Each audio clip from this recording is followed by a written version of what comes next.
এজন্য আল্লাহ ডেকে বললেন, গোলাম আমি জীবন বানালাম, মরণ বানালাম, জীবন মরণের মাঝখানে বানালাম রুহু। এই রুহু থাকলে তুমি জিন্দা, রুহুটা না থাকলে তুমি হয়ে যাও মুর্দা। এই যে মিজানুর রহমান আজারি কথা বলতেছে, হাসে, হাত নাড়ে, কথা বলে, কারণ রুহু আছে। এই রুহুটা বের হয়ে গেলে লাশ হয়ে পড়ে যেতে হবে। চিল্লায় বলেন ঠিক কিনা?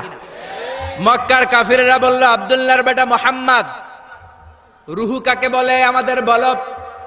রুহু দেখতে কেমন, কেমন করে দেহের মধ্যে রুহু ঢুকে, কেমন করে রুহুটা দেহ থেকে উড়াল দেয়, এই রুহুর ব্যাপারে তথ্য দিতে পারলে কালিমা পড়ে সবাই মুসলমান হয়ে যাব। আপনারা রুহু দেখছেন কেউ? আপনার দাদা যে মারা গেল, বাবা যে মারা গেল, রুহুটা যে উড়াল দিল, দেখছেন? কালার কেমন, সাইজ কতটুকু, ওজন কতটুকু, দেখতে কেমন? আমরা কেউ রুহু দেখেছি? চিল্লায় বলেন দেখেছি। বিশ্বনবীরে বলা হলো, আব্দুল্লাহর বেটা মুহাম্মদ, রুহু কারে বলে যদি বলতে পারো কালিমা পড়বো। বিশ্বনবী বলতে পারে না, কারণ বিশ্বনবী মন গড়া কোনো কথা বলেন না, আকাশ থেকে গ্রিন সিগন্যাল আসলে তবেই বলেন, ঠিক কিনা? বিশ্বনবী আল্লাহ তাআলার পক্ষ থেকে গ্রিন সিগন্যাল পাওয়ার জন্য উপরে তাকিয়ে রইলেন, আয়াত নাজিল হয়ে গেল। ইয়াসআলুনাকা আনির রূহি কুলির রূহু মিন আমরি রাব্বি ওয়া মা উতীতুম মিনাল ইলমি ইল্লা কালিলা। ও নবী, লোকেরা আপনারা জিজ্ঞেস করে রূহ কাকে বলে, মা হুয়ার রূহ, হোয়াট ইজ দ্য স্পিরিট? আপনি বলে দেন রূহ হলো আল্লাহর পক্ষ থেকে স্পেশাল অর্ডার। আল্লাহর অর্ডারে এই রূহটা দেহের মধ্যে ঢোকে, আবার আল্লাহর অর্ডারে রূহ বের হয়ে যায়। আল্লাহু আকবার। এই রুহুটা মানুষের দেহে ঢুকে কার অর্ডারে, আবার বের হয়ে যাবে কার অর্ডারে? পৃথিবীর যত বিজ্ঞানীরা আছে সবাই মিলেও কি একটা রুহু বানাতে পারবে? জোরে বলেন না, রুহু বানাতে পারবে?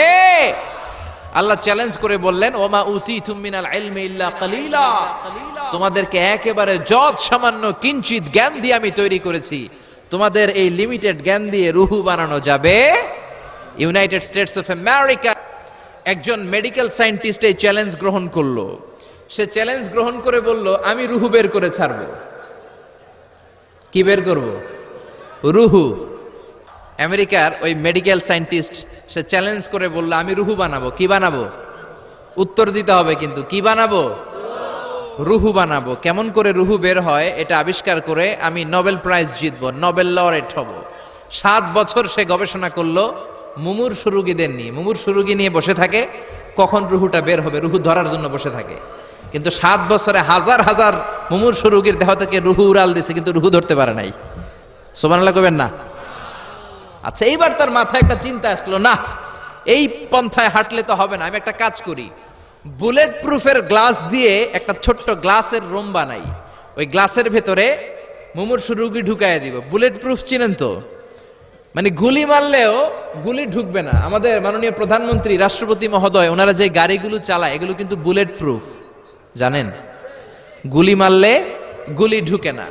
তো উনি বুলেট প্রুফ গ্লাস দিয়ে, টেম্পার্ড গ্লাস দিয়ে ছোট্ট একটা রুম বানালেন, কাচের গ্লাস।